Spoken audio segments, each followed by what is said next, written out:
संगठन को आपने बचपन से सींचा है, आपके परिवार के लोग उसमें शामिल थे। आज वो संगठन कहीं ना कहीं गुटबाजी में वो उसको मतलब स्टेज पे देख रहा था मैं कि कूणियां मार रहे हैं, माइक छीन रहे हैं। वो लोग तो कूणी मारने वाले लोग हैं, बदतमीजी करने वाले हैं। मैं आपके चैनल के माध्यम से कहना चाहता हूँ, उनकी बैक हिस्ट्री देख लो, कांग्रेस यही नहीं आया है। वो तो कहते लोक दल का पॉलिटिकल सिस्टम हमारी कांग्रेस में आया है। जब से कांग्रेस डाउन होती चलेगी, ये वापस चले जाएंगे, इनका घर तो है नहीं। तो धर्मवीर गोयत वो टकसाली कांग्रेसी है जो जन्मजात, जिन्होंने आंखें जब खोली होगी अपने घर में तो परिवार कांग्रेसी था और वो आज तक कांग्रेस में बने हुए। मेरे परदादा चौधरी बालूराम, वो जब कांग्रेस की स्थापना हुई तो उसी समय से कांग्रेस के मेंबर तो नहीं थे, लेकिन सपोर्टर थे। हमें तो बंसीलाल का वो दौर भी देखा, बच्चे थे हम, कि उसको तो देवलाल ने वहाँ सिटी थाना होता था, उसमें बिठा दिया गिरफ्तार करके। बुढ़ेला बढ़िया आदमी है, अच्छा आदमी, वो शरीफ आदमी है, कुमार बरादरी से। और जयप्रकाश चुनाव लड़ रहा है, वो डांडा जो कमलेश डांडा की स्टेज पर चढ़ गए थे वो जयप्रकाश के खिलाफ।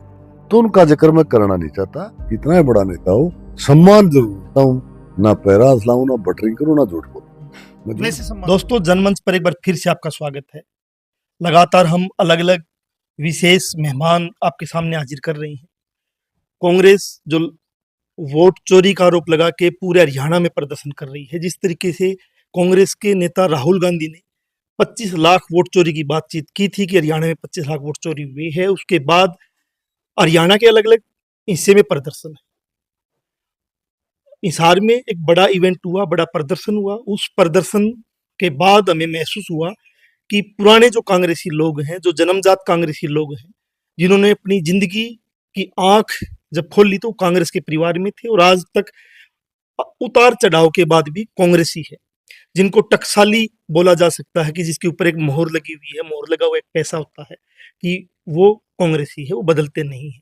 तो उन्हीं में से जब हमने ढूंढने की कोशिश की तो धर्मवीर गोयत वो टकसाली कांग्रेसी है जो जन्मजात, जिन्होंने आंखें जब खोली होगी अपने घर में तो परिवार कांग्रेसी था और वो आज तक कांग्रेस में बने हुए हैं। तो सर, स्वागत आपका। धन्यवाद उदय जी, आपके दर्शकों को भी बहुत बहुत धन्यवाद। और मैं कहता हूँ आपके दर्शकों को कि ध्यान से देखें आपके चैनल को। ये बहुत बड़ा मतलब क्या है, आपने उपकार किया है। आप कांग्रेस के लिए पुराने कांग्रेसियों को ढूंढ रहे हो, ये क्योंकि आजकल तो ऐसे कोई पत्रकार मिलते ही नहीं जो आके पुराने लोगों को ढूंढते हैं। हम तो अपने घर बैठे हैं। तो मैं सवाल ये कि वर्तमान के हालात पे चर्चा करें, प्रदर्शनों पे चर्चा करें, उससे पहले मैं एक बार जानना चाहता हूँ कि परिवार आपका कांग्रेसी था, फादर साहब क्या करते थे आपके, कांग्रेस में क्या पद था, क्या ज्वाइनिंग थी, कैसा माहौल था उस टाइम? एक बार मैं वहां से शुरुआत करना चाहता हूँ। ऐसा है, वैसे तो मेरे परदादा चौधरी बालूराम, वो जब कांग्रेस की स्थापना हुई तो उसी समय से कांग्रेस के मेंबर तो नहीं थे, लेकिन सपोर्टर थे। कांग्रेस के मेंबर तो 2-3 मेंबर थे हरियाणा से जब कांग्रेस की स्थापना हुई, लेकिन मेरे परदादा जी सपोर्टर थे कांग्रेस के। ये भी एक अच्छी विचारधारा का संगठन बना है और अंग्रेजों के खिलाफ बना है। सबसे बड़ी बात क्या थी, हमारा साधन संपन्न ठीक था, घर मजबूत था और अंग्रेजों के खिलाफ थे। पहले मुगलों के खिलाफ लड़ते आए, फिर अंग्रेजों के खिलाफ लड़े।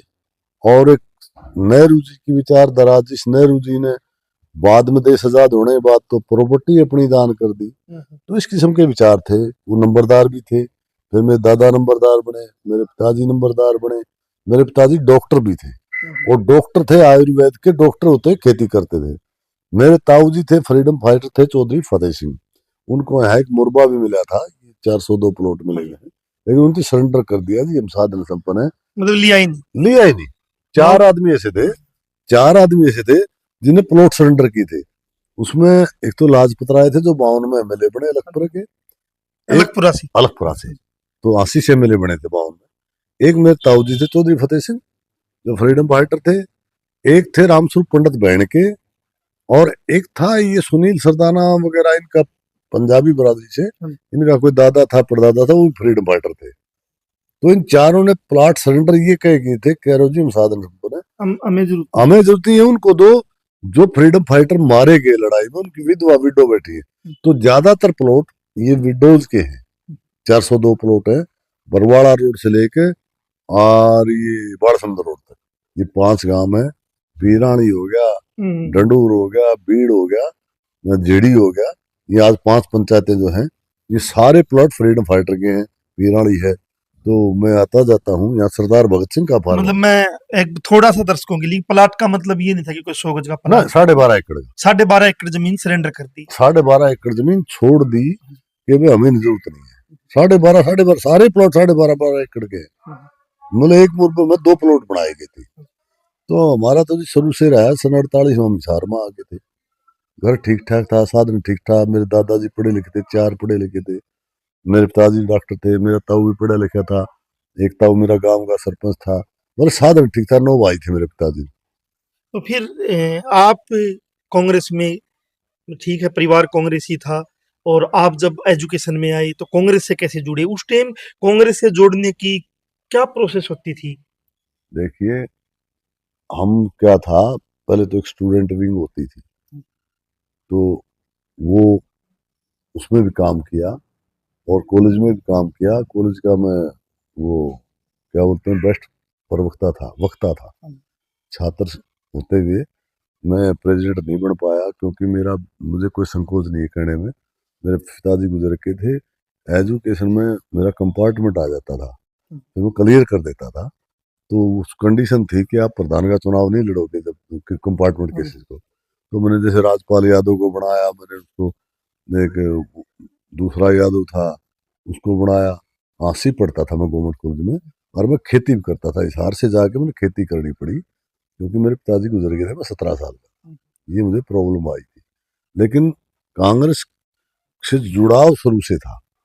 बच्चा था जी, मैं चोई बंसीलाल की कोठी में मैं बच्चा था, मेरी माँ के साथ चला जाता। मेरे मामा जी के दोस्त थे, वो धर्म भाई थे, चोई बंसीलाल एसएस बोर्ड के मेंबर भी बने मेरे मामा। तो मेरा वहां से चोई बंसीलाल बहुत पसंद था मुझे। कहीं उसका जलसा होता, छोटे बच्चे बड़े पहुंच जाते थे। सन 77 में मैं 7वीं क्लास में था, 7वीं में, तो मैं उसके जलसे में चला जाया करता, बड़ा अच्छा लगता था। मेरे ताऊ जी फ्रीडम फाइटर थे, जेलों में रहे लंबे समय तक। मेरे ताऊ जी के कोई औलाद नहीं, हमारे पास उनकी विरासत है। तो हमारी ताई मर गई थी, अंग्रेजों ने जेल में कंधा देने भी नहीं आने दिया। ये दौर था एक दौर। हाँ, एक दौर था। तो मैं तो शुरू से कांग्रेसी हूँ। हाँ, इतना जरूर है कि इतना ही बड़ा नेता हो, सम्मान जरूर करता हूँ, ना पैरा हंसलाऊं, ना बटरिंग करूँ, ना झूठ बोलूं। मैं वैसे झूठ सम्मान करते हो? वैसे इज्जत मैं करता हूँ। जानना एक चाहता हूँ जी, कांग्रेस में ना उतार चढ़ाव बहुत आए, कभी कांग्रेस सत्ता में आए, रही, कभी हाँ, कांग्रेस विपक्ष में चली गई, आए, और ये जनता दल का जो वो पार्टी बनी थी हाँ, इंदिरा के दौर में, उस हाँ, टाइम तो हाँ। इतना था कि लोगों ने कांग्रेस, कोई बचा नहीं था कांग्रेसी। नहीं, हम कांग्रेस में रहे। हमें तो बंसीलाल का वो दौर भी देखा, बच्चे थे हम, कि उसको जो देवलाल ने वहाँ एक सिटी थाना होता था, उसमें बिठा दिया गिरफ्तार करके। उस थाने के अंदर जाड़ होती थी, और उसको उसमें जीप में बिठा के लेके अदालत में पेश किया। हमें सारे दौर याद है। लेकिन हम कांग्रेस छोड़ी नहीं हमने, ना आज छोड़ते ना आगे छोड़ेंगे। अब मर्जी है लोगों की, मिले ना मिले कुछ, उस चीज से मेरा कोई लेना देना। क्या उस दौर में कांग्रेस में कांग्रेसी बनाने के लिए क्या कोई क्लास होती थी, क्या हाँ, कोई स्कूलिंग होती थी? ऐसा है, कैंप लगते थे, स्टडी सर्कल जिसको कह दो, वो बोलते थे, कांग्रेस की नीतियां बताई जाती थी, मेंबरशिप भर्ती होती थी। हम बड़ी खुशी हो गए, पहले पर्ची काटा दे, मेंबरशिप होती थी, फिर अब ऑनलाइन कर दिए। ऑनलाइन में भी आप देखोगे तो हिसार जिले में सबसे ज्यादा मेंबर मेरे पास रिकॉर्ड है। और फिर भी मेरे को कोई पद नहीं दिया, कहते तेरे को जिला प्रधान बनाए। कोई बात नहीं, बढ़ाओ ना बढ़ाओ, मैं कांग्रेस का समर्पित सिपाही, कहीं कांग्रेस के साथ गद्दारी नहीं करी। कोई नेता यूं कह दे कि भाई धर्मवीर को इतने 100 रुपए किसी इलीगल तरीके से कमाए हो, ऐसी कोई रैली नहीं थी। सत्ता से बाहर चले गए हम 2014 में, 14 से और 24 तक कांग्रेस भवन में जो खर्चे होते थे, चाहे कोई प्रदर्शन है, वो सारे मैं करता था। क्यों, बजरंग गर्ग 14 में चला गया था बीजेपी में, और कोई था ही नहीं खर्चा करने वाला। ये जयप्रकाश भी पार्टी छोड़ गया था, यह मैं ही संभालता था। मतलब 2005 से लेके 2014 तक 4 में सरकार आ गई थी कांग्रेस की हरियाणा में। 2005 में आई 5 थी, में सरकार आ गई 5 में, थी, 4 2000 में, 4 में सेंटर में आई थी। सेंटर में आ गई थी, हाँ, 2004 से लेके 2014 तक 14 सेंटर में, कांग्रेस का राज रहा। और 15 तक उस दौर में ही कांग्रेस का राज्य में भी रहा, 2005 से लेके हाँ, 14 तक। हाँ, तो बहुत लोग कांग्रेस में रहे होंगे जो हाँ, न चाहते हुए कांग्रेस में आ गए होंगे। हाँ, लेकिन मैं जानना चाहता हूँ कि आप जैसे लोग हम्म, 4 से पहले भी थे पहले और भी थे। 4 से 14 के बीच में भी थे, हाँ 14 के बाद जब डाउनफॉल आया कांग्रेस का हाँ, और जब लोग डूबती नाव नाव को छोड़ के भागने लग गए, भाग गए थे। वो दौर में एक बार जानना चाहता हूँ कि उस दौर में क्या चर्चाएं होती थी कि कांग्रेस का राज जा चुका है, बीजेपी का राज आया और बीजेपी कह रही कांग्रेस मुक्त भारत। देखिए जैसे 2014 में सत्ता चली गई, 14 से पहले हुड्डा साहब जो थे वो चीफ मिनिस्टर थे। मैं 2004 से हुड्डा साहब के पास हूँ, तो मैं भजनलाल के साथ था। मैं बंसीलाल के साथ भी काम किया, भजनलाल के साथ किया। भजनलाल बहुत अच्छे आदमी थे। और 2004 में हुड्डा साहब मेरे घर आए थे, तो बल्कि जो भजनलाल ने इतराज किया, मैंने कहा जी कांग्रेसी हैं वो, मैंने बुला लिया था, चाय बुलाया था। तो हुड्डा साहब ने कहा था भाई मैं इसका हाथ पकड़ लेता हूँ, छोड़ता नहीं ना जी, मुझे भी तलाश है। मैं 14 से और आज तक हुड्डा साहब के साथ रहा मैं। और चलो टिकट नहीं दे पाए, मैंने अपना जो धर्म निभाया, उनका फर्ज जो नहीं निभा पाए, उसमें मेरा क्या कसूर, मैं क्या कर सकता हूँ। नहीं, सवाल टिकट का नहीं है, सवाल ये है कि जब कांग्रेस डाउन जा रही थी 2014 के बाद, उस टाइम बहुत लोग छोड़ के कांग्रेस को भाग गए और जब कांग्रेस का वापिस कांग्रेस के लीडर्स ने मेहनत की जो बच गए थे और कांग्रेस का वापिस उभार आया, उस टाइम वही लोग फिर वापिस आ जाते हैं और उन्हीं लोगों को जिम्मेवारी मिल जाती है। जैसे बजरंग दास गर्ग जिला प्रधान बना दिए गए हैं, लेकिन कभी बीजेपी में चले गए थे। अभी जी ऐसे ही चले। जयप्रकाश जी को देखे तो कांग्रेस हाँ, छोड़ गए थे छोड़ गए। और उनको टिकट भी मिल गई। तो ये आपको थोड़ा ये नहीं होता कि हमने जहां जिंदगी लगाई है 40 साल। देखिए एक दौर ऐसा था 2015 में, हुड्डा साहब सत्ता जाने बाद पहली बार हिसार में रुके थे और नड़वा में रैली करी, प्रोफेसर संपत सिंह ने करवाई थी। तो रात को जब यहाँ जिंदल गेस्ट हाउस में थे, कोई नेता उनके पास बचा नहीं था, अकेला धर्मवीर गोयल था। और सुबह सैर पर गए तो अकेला मैं ही था उनके साथ, और कोई नेता था ही नहीं। लेकिन हमारे तो अंदर कांग्रेस है ना, हम तो कांग्रेस से दूर भाग नहीं सकते, जवाबदेही है। मुझे तो आज ये शर्म आती है मैं दूसरी पार्टी में जाऊं, जो आ गया वे कांग्रेसी। तो वीरेंद्र सिंह के साथ भी रहा मैं, बल्कि एक दौर ऐसा था तो वीरेंद्र सिंह मिल गए जाट आरक्षण में, बोला भाई गोविंद साहब कांग्रेस में कुछ बचा नहीं, मैं बचो ना बचो मैं हूं, मैं तो होना कांग्रेस, तभी बीजेपी में जा रहे थे। ऐसी भी बातें हमारी।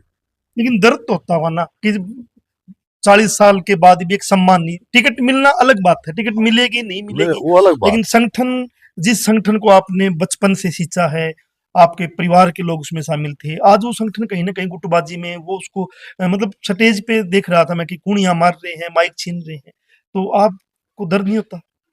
देखिए इसीलिए तो मैं गया नहीं। मैं क्यों नहीं गया, मुझे पता था कि यहाँ झगड़े होंगे। मतलब कोई वो कांग्रेसी नहीं हो सकते कोणी मारने वाला, कोई भी हो कांग्रेसी। तो मैंने कभी कोई को नहीं बढ़ाई, जहां बैठने चाहते वहीं बैठ जाऊंगा, मुझे कोई दिक्कत नहीं। लेकिन वो कांग्रेसी नहीं है, और कांग्रेस नेताओं के पास जो है उनकी गलतफहमी है।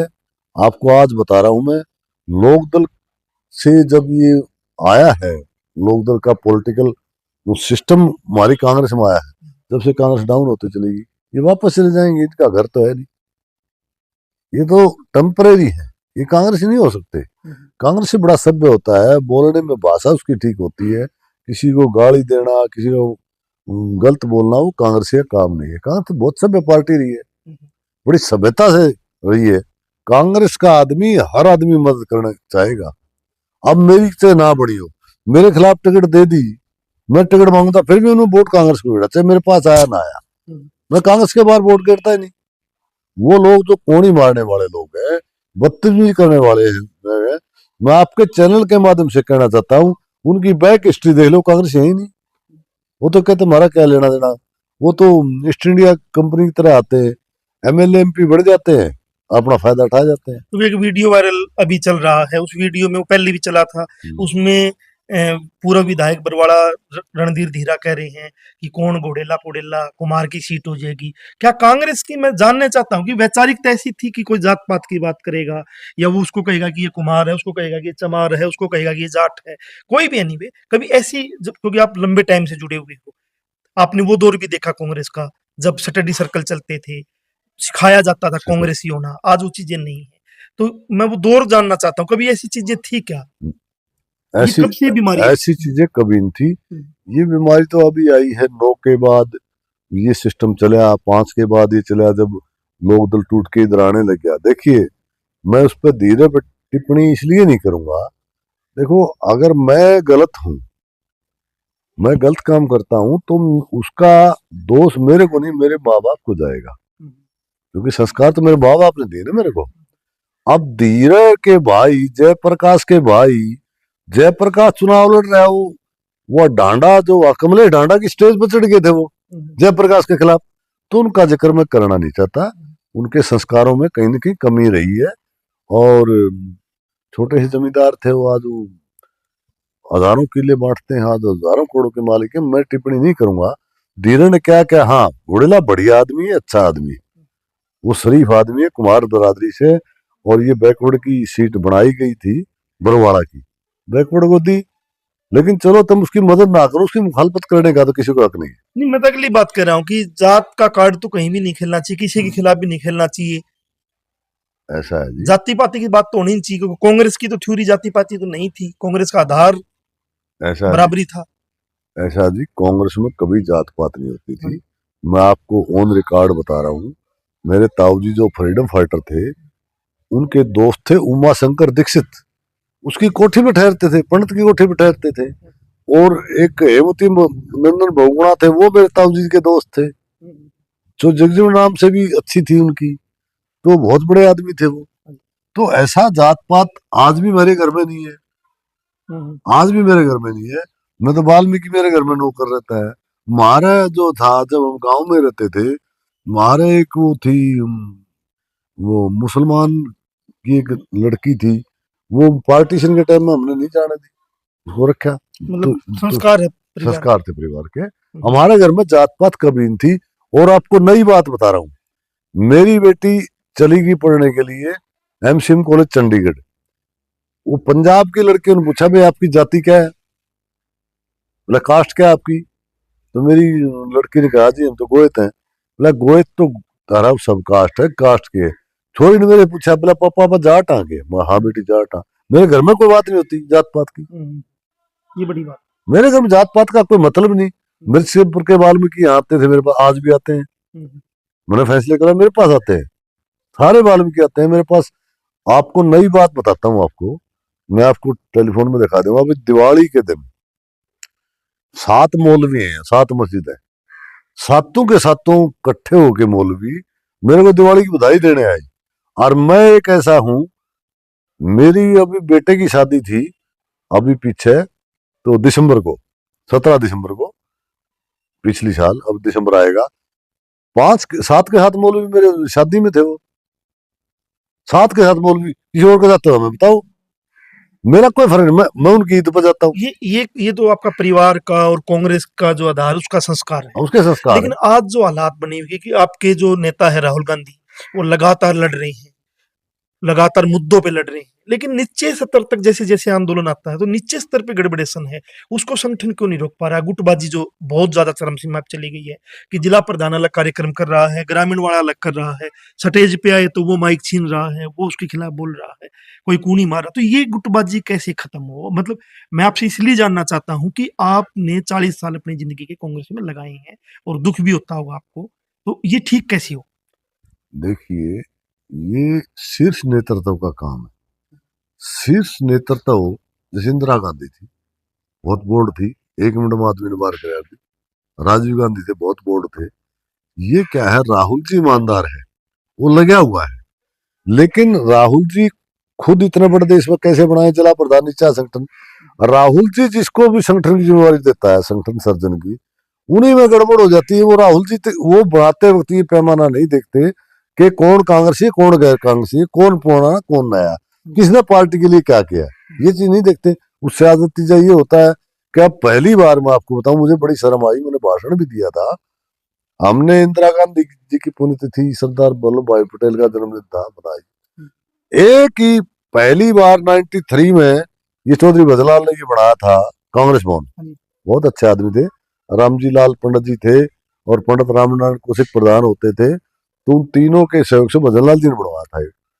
पहली बार ऐसा हुआ है इसी कांग्रेस भवन में, ऊपर शहरी प्रधान मना रहा है, इंदिरा गांधी पुण्यतिथि 3 एमएलए उसमें जाते हैं, नीचे ब्रजलाल वैभव ग्रामीण अध्यक्ष जो है, जिसकी जिम्मेवारी जिले की, वो नीचे मना रहा है, हम नीचे बैठे हैं, ऊपर बैठे हैं। क्या हुआ? कोई एक्शन नहीं, कोई कुछ नहीं। हर एक आदमी कहे कांग्रेस जाए भाड़ में, कांग्रेस जो मर्जी करे, कोई एक्शन नहीं।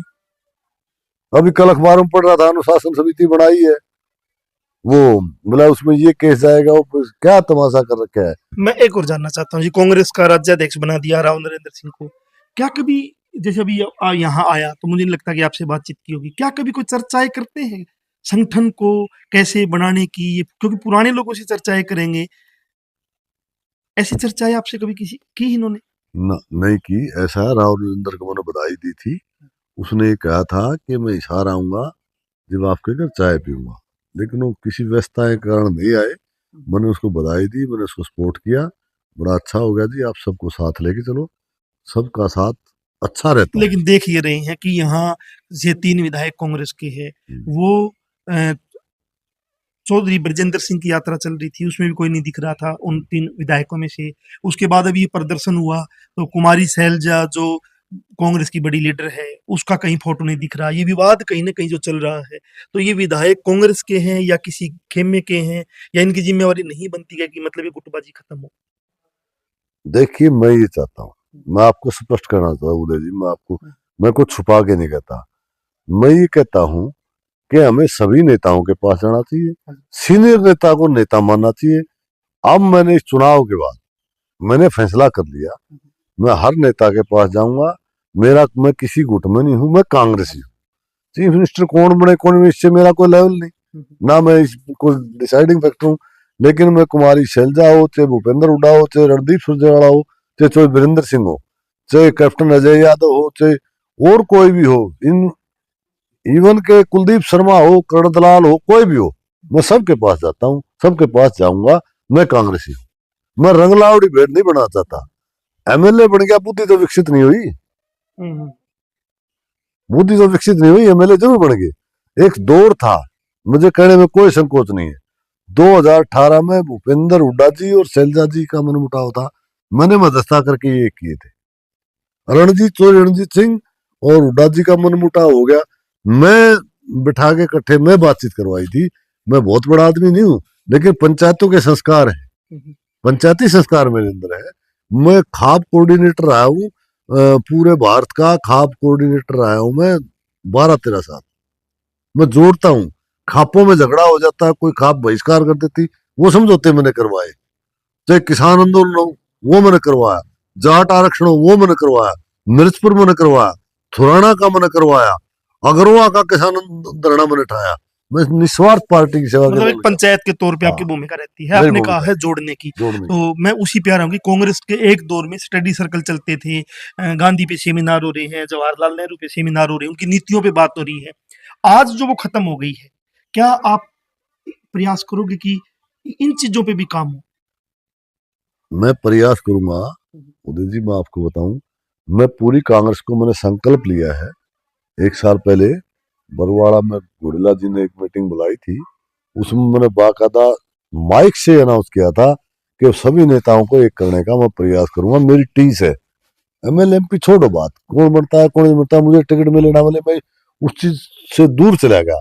मैं ये प्रयास करूंगा कि सारी कांग्रेस को इकट्ठा करूं, उसके लिए मैं लगा हुआ हूं, नेताओं के पास भी जा रहा हूं, ताकि सारी कांग्रेस एक हो जाए। उससे कोई नाराज होता मेरे कोई फर्क नहीं पड़ता। मेरा तो एक आखिरी प्रयास मेरा ये है, जब तक कांग्रेस इकट्ठे नहीं होंगे, आपको आज आपके चैनल के माध्यम से बता रहा हूं, 10 के 10 एमएलए हारेंगे जब तक कांग्रेस नहीं सुधरी, कांग्रेस इकट्ठा नहीं हुआ। एमपी सॉरी, 10 के 10 एमपी हारेंगे अगला चुनाव, इनके 5 तो आगे। और ये 37 जो एमएलए ना, इनमें से 30 हारते दिखाऊंगा मैं आपने, ये जो ज्यादा अगर एकजुटता नहीं हुई तो। मैं साफ कह रहा हूँ, हाँ, कांग्रेस एक हुई तो हमारा राज उसी दिन आ जाएगा, कांग्रेस का राज आ जाएगा। एक नहीं हुए तो सारे हारेंगे। उन नौजवानों को क्या कहना चाहते हो जो नौजवान कॉलेज में आए हैं, जो नौजवान अभी खेती में आए हैं, और उन नौजवानों को अपनी एक राजनीति चुननी है, तो कांग्रेस की राजनीति और यहाँ बीजेपी की राजनीति, दो अलग अलग पार्ट है। कांग्रेस की राजनीति समावेशी है, धर्मनिरपेक्ष है, बीजेपी की राजनीति कहीं ना कहीं सांप्रदायिकता की राजनीति है, सांप्रदायिक। फांसीवाद की बात करती है। हाँ। तो उन नौजवानों को क्या कहना चाहोगे, कांग्रेस से क्यों जुड़े, आखिरी संदेश क्या? देखिए, मैं एक ही बात कहूंगा, देश की आजादी में कांग्रेस का बहुत बड़ा योगदान है। मैं उन युवाओं को कहना चाहता हूं कि कांग्रेस से जुड़े, क्योंकि कांग्रेस ने देश को आजाद करवाया है। आरएसएस जो है वो देश के हित में नहीं है। इनकी नीतियां इतनी खतरनाक हैं, देश डाउन जाएगा। और आज जो लोग कहते थे हम किसान की आमदनी डबल करेंगे, किसान और मजदूर और जवान, ये तीन जमातों को इसे बीजेपी ने खत्म कर दिया है। आपको ऑन रिकॉर्ड बताऊंगा, सन 70 में गेहूं का भाव 80 पैसे किलो था, डीजल का भाव 70 पैसे लीटर था, और आज कहाँ है वो? मतलब गेहूं महंगा था, तेल सस्ता था। आज 100 रुपये तेल का भाव है, आज इसका 23 रुपये गेहूं का भाव। और दूसरी बात, आपको मुख्य बात जो मैं कहना चाहता हूं, क्या इस देश के किसान और मजदूर ने ऐसा क्या पाप किया था? सारी चीजें एमआरपी पे है, और किसान को 543 एमपी, कोई यूं नहीं कहता कि लाभकारी मूल्य दो किसान को, बोला न्यूनतम समर्थन मूल्य पर खरीदो। न्यूनतम क्यों, लाभकारी क्यों नहीं? मजदूर को न्यूनतम मजदूरी क्यों, लाभकारी मजदूरी क्यों नहीं? कोई एमपी एमएलए कहता हो बता दो कोई, बोला न्यूनतम। और किसान को यहां तक ले आए कि न्यूनतम पे भी खुश है वो, न्यूनतम भी नहीं बिक रहा। न्यूनतम भी नहीं बिक रहा। मैं देख रहा हूँ कि कोई 11-21 धान कभी 7,000 तक बिक चुका, हाँ, और अभी 1800 बिक रहा। 1800 नहीं 2800 बिक रहा है। और कितना वो लागत बढ़ती जा रही है। और मैं इन नेताओं को, देश के नेताओं को और ये संघ के नेताओं को कहना चाहता हूं, अगर आप इसी तरह चलते रहे, किसान को मजदूर को प्रताड़ित करते रहे, जो देश का 65% हिस्सा है खेती पर आधारित है, तो ये पुराना हिंदुस्तान के देश हैं, ये बांग्लादेश, अफगानिस्तान, पाकिस्तान, उनमें जो तख्ता पलट हो रही है, यहाँ होते दिखाऊंगा मैं, यहाँ होते दिखाऊंगा। अगर ये नहीं सुधरे तो किसान और मजदूर की हालत क्या कर दी आज? अब गांव में जाके देखो, कुछ है ही नहीं उनके पास, कुछ भी नहीं बचा है। पर लाल लाल पेन तो चला हुआ जी। हाँ, जमीन जो है वो कर्ज में, जमीन कर्ज में है, और जमीन बैंकों में चली जाएगी, बैंक प्राइवेट हो जाएंगे, बड़े व्यापारियों को दे देंगे। और एससीबीसी के भाई जो ये आरएसएस जात पात पर लड़ाती है, एससीबीसी का एक बात समझ नहीं आ रही, बोला ए भी बना दी अलग अलग कैटेगरी। भाई बड़ी अच्छी बात है, ए भी बना दी, लेकिन नौकरी नहीं होगी तो आरक्षण का करोगे क्या आप? प्राइवेटाइजेशन में नौकरी होती ही नहीं, कौशल रोजगार में रिजर्वेशन नहीं है। देखो, अच्छा आप हरियाणा में उठा के देखो, देखो बंसीलाल तो युग पुरुष थे, उनका कोई मुकाबला नहीं, जात पात का कोई नहीं, उन्हें विकास किया। फिर कांग्रेस के टाइम में हुड्डा साहब ने भी कुछ विकास किया, बाकी तो क्यों किया ही नहीं। ये कोई यूनिवर्सिटी बना दे, बता दें जो इन्हें बढ़ाई हो, कोई मेडिकल कॉलेज का नाम बता दे, कोई और बड़ी संस्था बता दे, कोई एक फुट रेल की लाइन बिछाई हुआ बता दे, कोई नई नहर निकाली हो बता, कुछ तो बताइए। लेकिन क्योंकि काम कांग्रेस के बराबर कर नहीं सकते। कांग्रेस कहां से चली? कांग्रेस जीरो से चली थी, सोई भी नहीं बढ़ती थी। आज फाइटर प्लेन हिंदुस्तान में बढ़ने जा रहे हैं, ये सब कांग्रेस की देन है।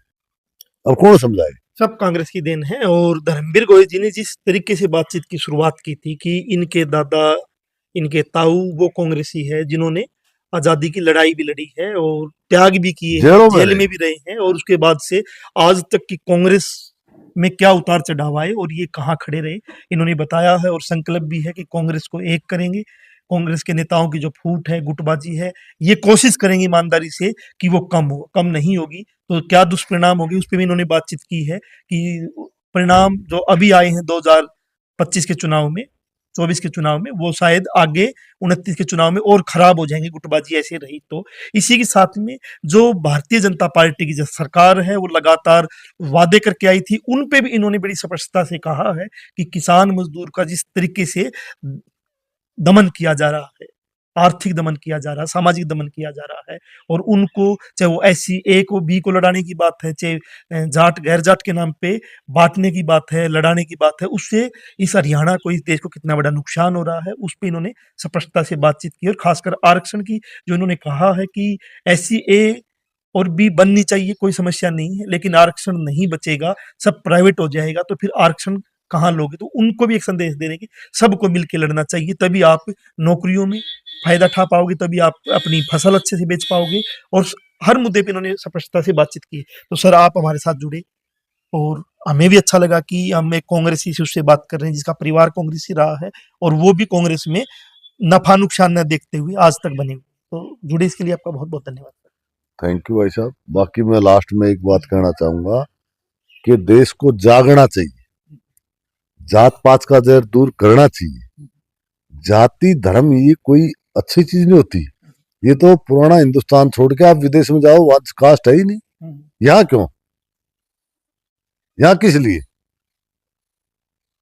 ये सोचने का विषय है। और ठीक है, आरक्षण नेहरू जी ने दिया था, बड़ी अच्छी बात है, दिया था। लेकिन अब हरियाणा में एक छोटा मिसाल देता हूँ।